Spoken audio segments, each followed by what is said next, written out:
Good evening, good afternoon, assalamu alaikum, brothers and sisters. I would like to welcome you towards our show or program or talk or podcast, whatever you want to name it. It is called Similar and Different. Why it is similar? Because here in this podcast, we talk about the similarities between the two faiths. And it is different in the sense is that what are the differences as we believe on a lot of the same stuff. So the overall goal of this podcast is to create more familiarity, understanding of each other's faith, and it's not necessarily of an objective of a conversion or a inclining on each other, but it's more of like from the point of view of love everyone, that you should know your neighbor. And I would like to introduce to you myself. My name is Harun Siddiqui. And I have a background of some religious studies, as well as I'm an entrepreneur and an engineer myself. And I have devoted myself in some aspects of religious studies. And I love my country, I love my people, I love my neighbors, and I always look the ways to help them and study more about them. And I would like my friend, my brother Kyle, so that he can introduce you to himself. Kyle. Excellent. Yeah, thanks, Harun. And my name is Kyle Lamont. Met my friend Harun here not too long ago, and we've just been enjoying getting to know each other and have some really good conversations. And I'm just thankful to be here and excited for some more good conversations like we always have. Thank you, Kyle. Yeah, so I consider myself a Christian. I don't consider myself a Catholic. We like to get my beliefs and theology from the text of the Old and New Testament. Okay. So these are the two mainstream sects, I would like to say, in Christianity overall, right? And how you call them explain yourself, like, Christianity and Catholicism, like, for example. Okay. So you have the Catholic tradition and you have a Protestant tradition. Throughout church history, since there was kind of let's say a deviation from some of the emphases or practices from the teachings of Jesus and the early Christians, and so there was a movement in the about 1500s or so where to try to get the church back to the practices of Jesus and the teachings of Jesus. So I would consider myself a Protestant. So that would be someone who does not follow the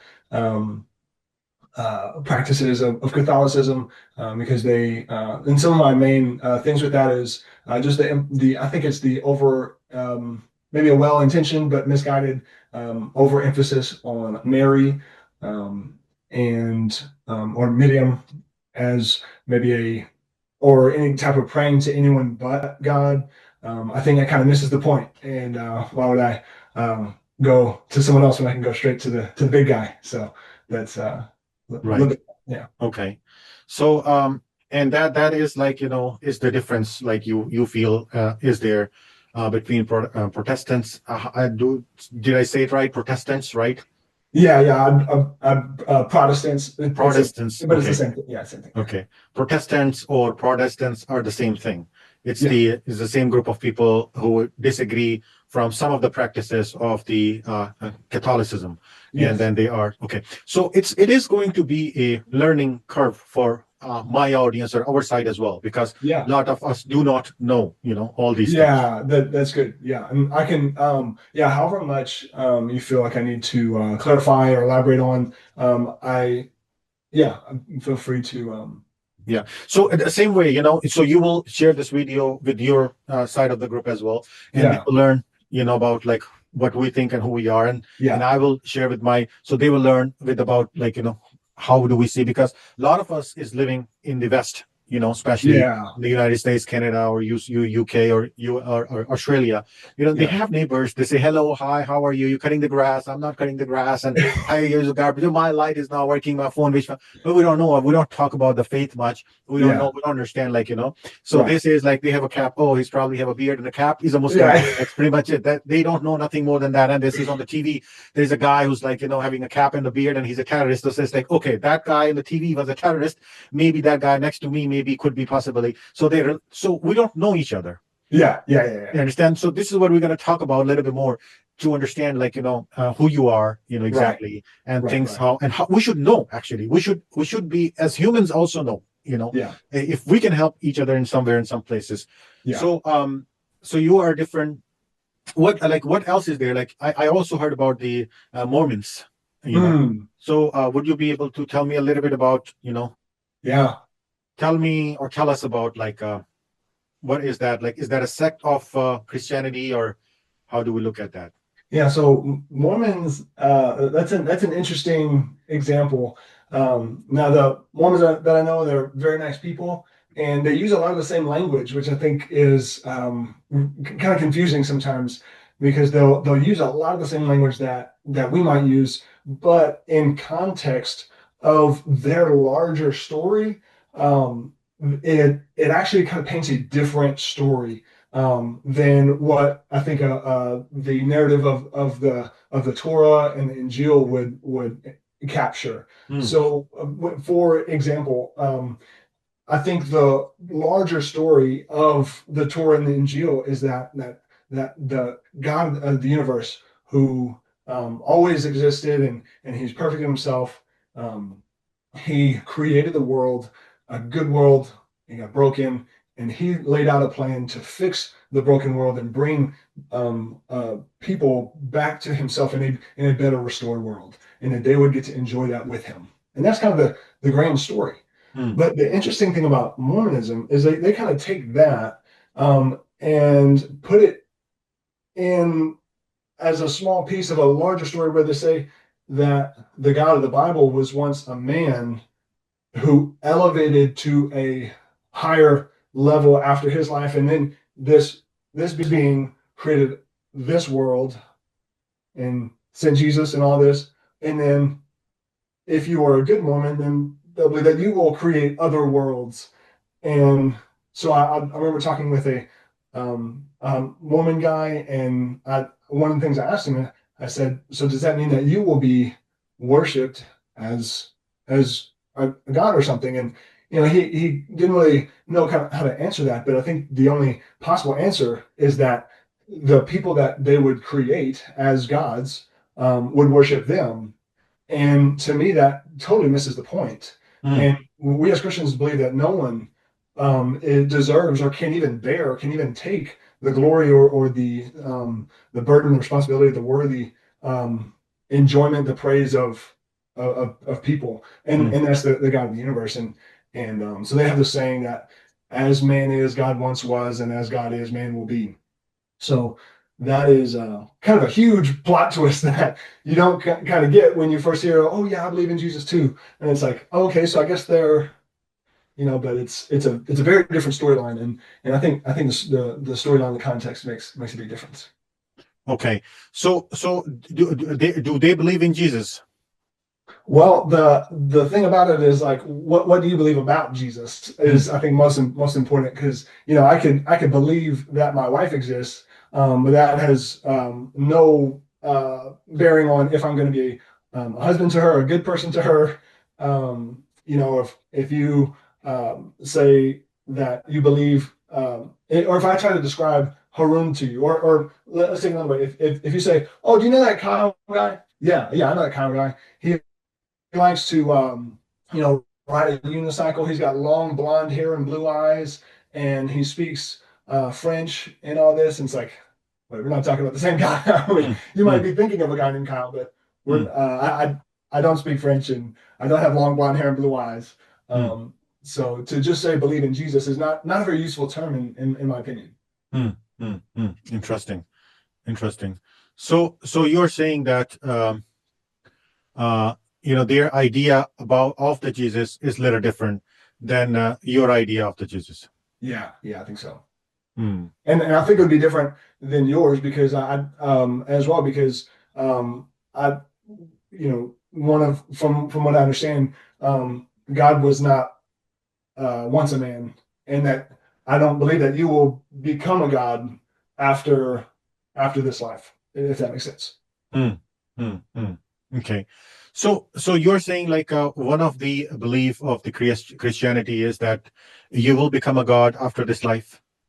No, Mormons. Yeah, no, Mormons. Mormons. Yeah, Okay. So Mormons believe that you will become a god after this life. yeah, Hmm. Interesting. yeah. Interesting. Interesting. Um, and what about the evangelical? You know, that is also a movement in Christianity, right?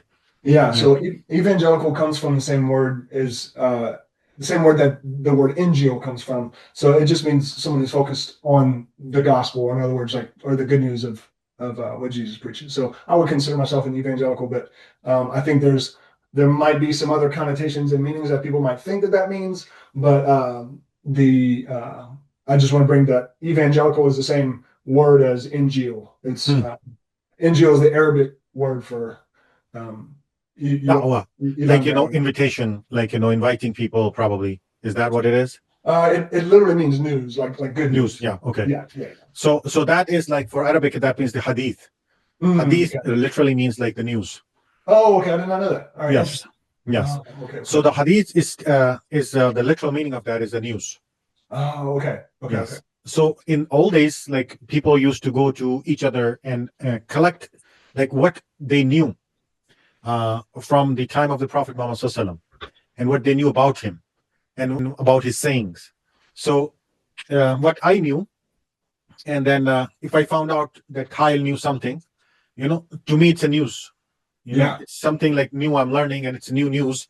So yeah. like so it was a time period where everybody was gathering like what he could have gathered about Prophet Muhammad SAW in these settings, like Right. so that's how they start calling it hadith, and now it is a hadith. Actually, these are the sayings of Prophet Muhammad SAW and his things that he has done practically, and people have described it, and it has been recorded in we have put him into the books. But since it was called a news at that time, so that's why it is being named as hadith. Okay. Yes, it's That very makes sense. interesting. Yeah, Yes, I never knew that. yes.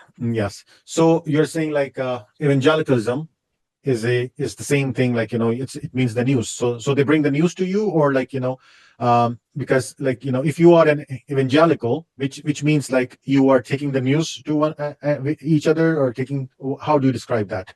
Yeah. So I think it goes back to um I think it goes back to the prophet Isaiah, and then and then also Yahya bin Zechariah, so or John the Baptizer, the news, because in the Old Testament there's a lot of there it started off with some good news, then there's a lot of bad news, Mm, and then like the world is broken, and so the news of how God is fixing the world okay. and his plan. So and we believe that in the Torah, in the first book of the Bible, we see guys like Adam and Ibrahim and Moses, and I think that that shows some very important things about how God was planning to fix the world in a really profound way. And so when we talk about the news, it's the news of how God has begun His plan. Because a lot of times you just look around and you're like, is there even a God? Like I don't see him, he's not up in the clouds or anything like that. And Well, you get to yeah. the news, you're like, wow, this place looks So really, really what? So broken. what is the meaning of fixing? Like how do you look at the fixing part? Yeah. Do you believe in that as well? That God started fixing the world? Like fixing mean really something was there and broke, and then He was trying to fix it. Yeah, absolutely. Okay. So, yeah, so I think, we have to see what was made, and then how it got broken to understand the fix, we Mm, go after they mm, diagnose it. So, mm, like from what you understand, Harun, what was the original design, mm, and then what broke it, and then we could talk about the fix. But mm, how would you describe like if you were to try to summarize, like I mm, know it's kind of a lot, but like how would you summarize God's initial design? And then what went wrong? mm. So how would you summarize that? So we do not have that concept, Oh, okay. yes, in our faith, that the world was created and then it got broke and then he came out, try to fix it. So we do not have that concept. Our concept is straight, that he created and he's holding it and he's running it, kind of like, it's in motion since the day one, but it is going through its stages, just like anything else goes. For example, we have a cycle. Everything. So it's also, and it's not our concept of everybody, but this is how I understand that everything is a sinusoidal wave. Yeah. Everything has a cycle. We have day and night and day and night. It's like Okay. a sine wave. We Yeah. have the seasons that comes and goes. It's just like a sine wave. We have a person that borns from zero, then it goes to the high level where it is like a young man, then he starts going down, and then it's like, it dies. It's just like a wave, so it becomes a zero again. So, Okay. same way, this whole universe has its own stages as well. It's going through the stages, but those stages are not like they were broke and somebody's coming out fixing it. So if you walk into a fall is not that the trees are broke or somebody's fixing it. It's part of the process that Allah subhanahu wa ta'ala has created. So it's going to go through that process, So it is like he has designed it in a way that this is going to happen. This is his design. So it's like, we get old and we die. It's not that humans are not functioning well, but this is our design. Our design is like that we're going to get old.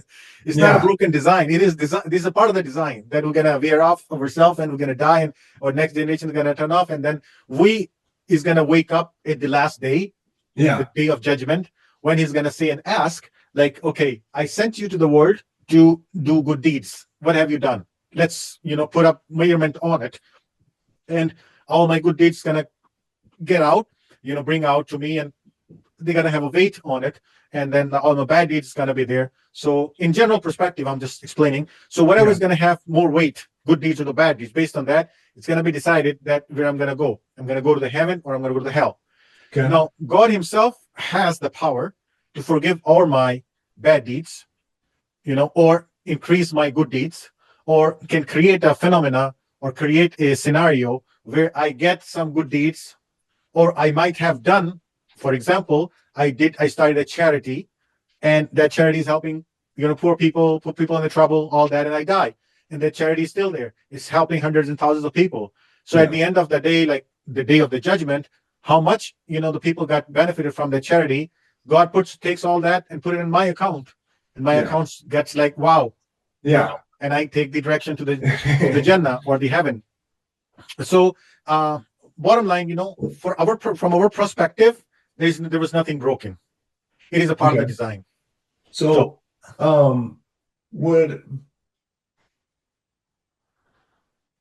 that's really interesting. Because like when we think about I don't know, like disease, there's cancer. I don't. To me, that seems like a symptom of a broken design. Like if I'm a programmer and I design a program to run, and all of a sudden there's like an unintended consequence. There's like a bug in the system, and it's not running in the way that I intended it to, and the way that and I want to get your thoughts on this is like when I think about the world and how God relates to it, I think God can make a good system. I think he can make a good world without cancer. But to me, cancer is a symptom of that brokenness, and I think God is still sovereign, even though there's cancer in the world. I think that God has begun his plan of fixing it, and that he's got a plan to fix it totally. But do you see cancer as a bug in the system, or how do you? No, absolutely not. Okay. Absolutely not. I do not think that as a bug in the system, because the God's design is perfect. Okay. So he is a creator, who knows the subatomic structure of something. Give you an Yeah. example. Yeah. His level of knowledge is way more than that. I'm just because my knowledge is maxed right now to the subatomic structure. So I'm Yeah. just giving you that example. But Yeah. he's way Yeah. beyond that, which Yeah. I have Yeah. not seen yet. Yeah. May Allah subhanahu wa ta'ala shows us. So his design is not imperfect. His design is perfect, perfect, perfect. Yeah.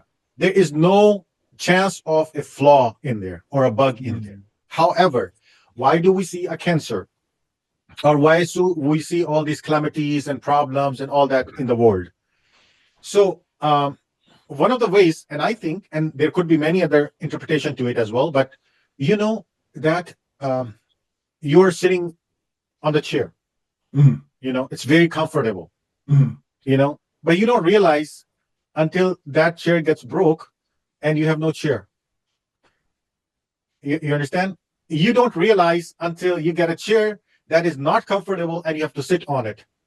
Oh, so you're saying like I So don't know what comfort is until I experience discomfort yes. situation? So Okay. Okay. so when somebody gets sick, get tired, get into difficulty, Yeah. he realizes that he needs someone to get it out of that.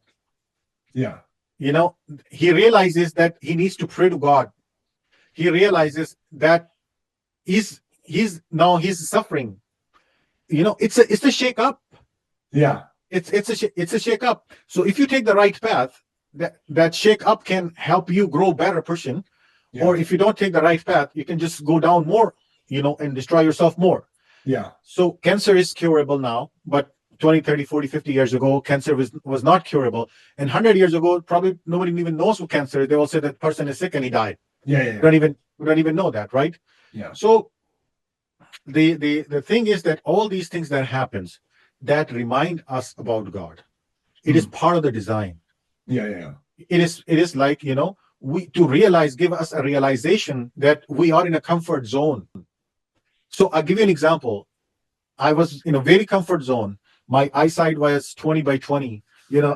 My screen time used to be 7, 8, 10 hours a day, something, whatever.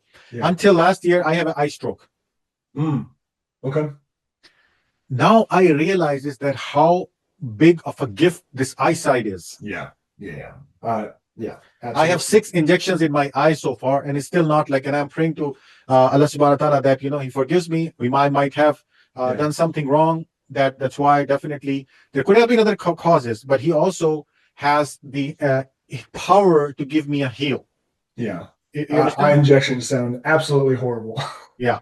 So until I knew that this happened, I was like enjoying. I was not taking care. My cholesterol was a little bad, and I never cared about it. Is because now I care so much that before coming here, I was in a party, not a party but gathering, and there was some greasy food. I didn't took it. Yeah. I didn't took it. Like a year ago, I don't care. I was just Yeah. Just a wake up call for me. Right. Yeah, you understand? Yeah. If there was no wake up call, I might not be eating healthy. I might not be taking care of my. So God has a plan, and His plan is better than anybody's plan. He has a design, and His design is better than anybody's design. There's no flaw in it. I agree. Yeah, absolutely. So if you were to try to summarize like God's intention, like why did God create humans? What if you were to try to summarize it in like 10 to 30 seconds, how would you summarize that? One of the Quran's ayah is Allah says that I will check you, I will test you with ayyukum ahsanu amala, which means like sure, take your notes, which means like I have created you to check, to test you, who or which one of you is going to do the best deed. Okay.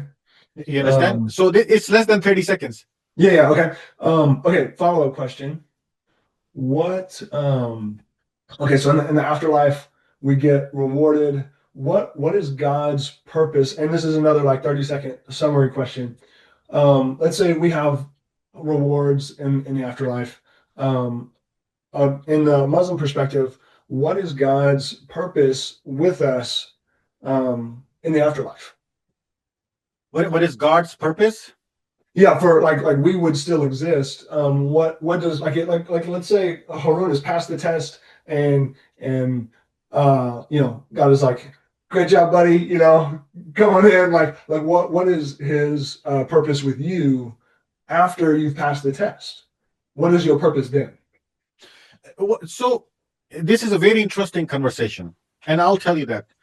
And again, less than 10 seconds. Sure. God says, "Khalidina fiha," in Jannah, which means we're gonna live there forever. Yeah.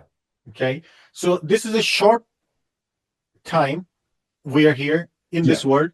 It's our test time. Yeah. We're getting tested. Yeah. We're getting tested for anything and everything. Yeah. Yeah. Yeah. And then in the afterlife, there's no tests. Yeah. And we're going to get rewarded based on what we did here. Yeah. And there we're going to live forever. Yeah. No, for us, it's a lot. How, we're going to be there forever. What are we going to do? It's going to be a long time and it's never ending. But Kyle, you have to understand this concept of space and time is limited to our universe.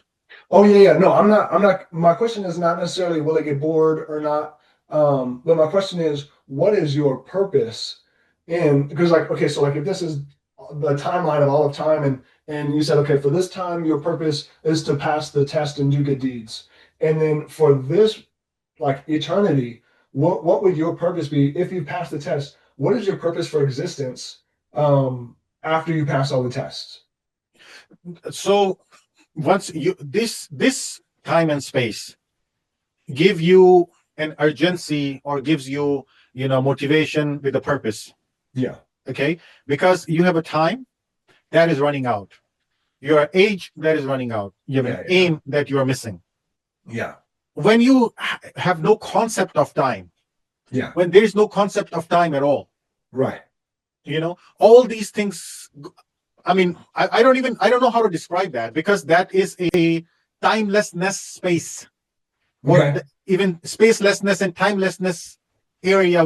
You have no worries of space, you have no worries of time. Yeah. So the purpose is just vanished. So you have no purpose. No, I mean, whatever the purpose you bring in is not bound to a time and space. Yeah. I see that. Like, Yeah, like my purpose is, from that point of view, is right now. What I can have it right now, but being there is gonna be like, you have no worries, you have no issues with the worldly things and all that. You're living there happy ever after kind of thing, whatever. Yeah. But you'll see God. You will be able to live or close, or like, communicate, or in that other sense, you can be by God. You can be, if you love God, you are, in your in your senses, like, you are with Him.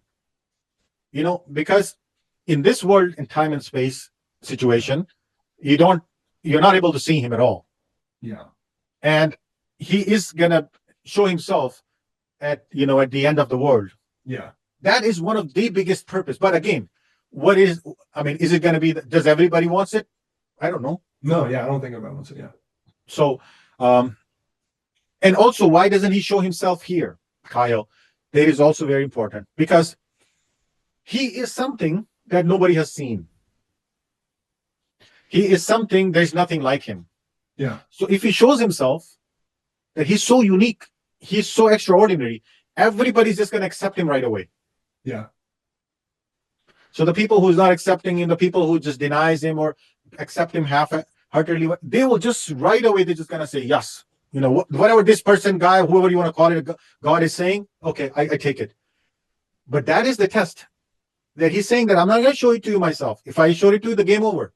Yeah. But I'm gonna tell you, it's a guessing game. You try to guess me through my things that I created, this all the signs and the world and everything for you.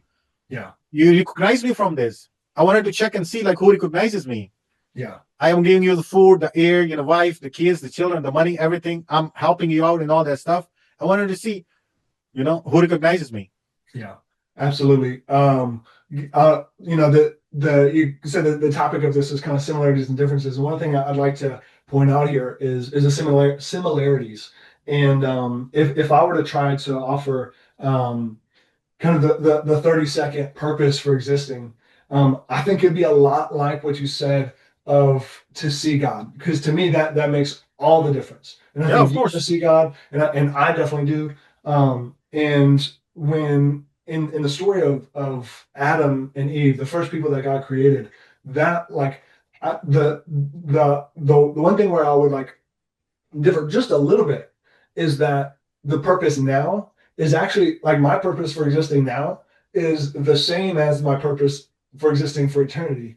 And it's the same as what Adam, the same purpose for Ibrahim and Adam at the beginning is when God made man in the garden, it was beautiful.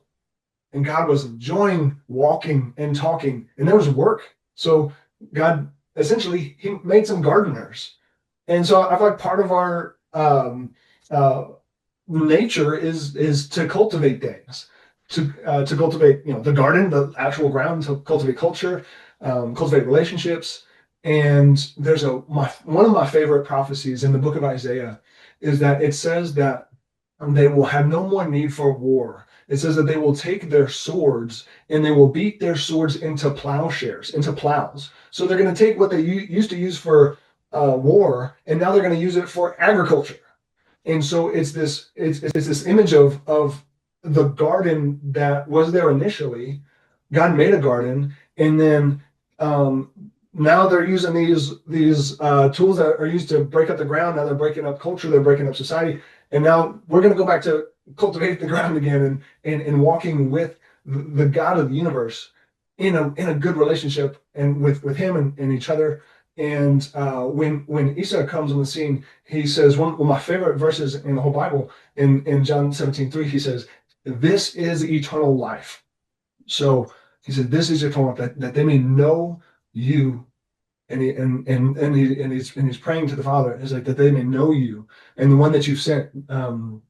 Uh, your son is kind of what he says in there, and so it's this idea of our reason for existing is to enjoy him, to experience all of his creation, um, and so like when I think about that, when I think about the rewards of the afterlife, I think that they are coherent with the rewards in this life, and that my reward now is that I would get to know him and experience life with him. And if I have, whenever I die, that is just going to continue, and I'll get to experience that.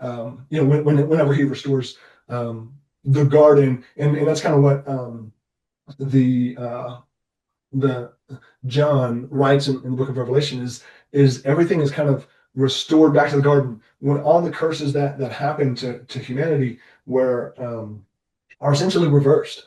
So man is able to enjoy essentially it's a garden city with their creator. So I think that's a really beautiful thing. And I think we both have that desire to see and know whoever the highest being that created all this.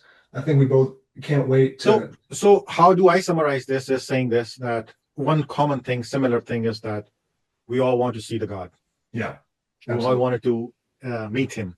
Yeah, We are excited to meet him. yeah, And the other similarity is that we all wanted to be on a happy place, yeah, the place that has no worries. yeah, Now, your definition of that is in more towards working out in a garden, putting things together agriculturally, and busy doing stuff, all that. Um, we do not have an interpretation like this. okay. However, the similarity is there is gardens, not gardens, Yeah, and those gardens have fruits, and those yeah, gardens have things to drink and all yeah, that, like yeah, enjoyment. So the yeah, common, like the similar thing is the enjoyment. yeah, Now, how do you find the enjoyment? Maybe it's a little bit different description, but who cares? Like if you yeah, yeah, if you're happy doing agriculture, digging around all that, yeah, yeah, yeah, so be it, buddy. You yeah, know, I'm 100% for you for that. yeah, yeah, And if in us, like we have our like the ways, and who knows that God give that to you this way, because he has that for you, and he has that different way for me. But the yeah, bottom line is the forever happiness, yeah, forever no worriness or something. right, That is the bottom line. Yeah. That is the bottom line, that we all agree on, that our similarity. Yeah. The difference is like in the details. I'm not worried about that part. Yeah. You know what I mean?